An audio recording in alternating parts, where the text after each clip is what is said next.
afternoon, everyone. The site that I am choosing today is EasyBib. Go to www.easybib.com.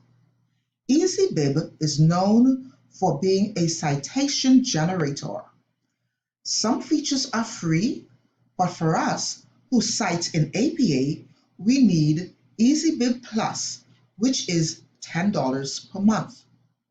Let me show you how the citation generator works. Let us use a familiar source.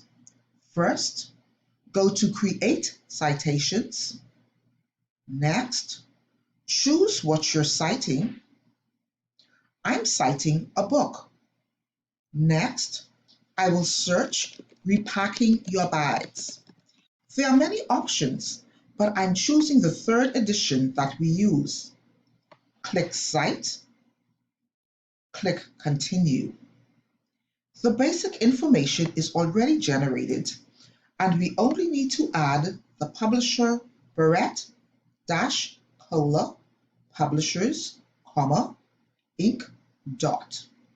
Complete citation, and you're done.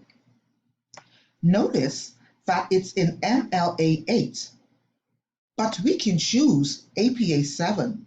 Just click Style Change and choose APA 7. This is a paid feature.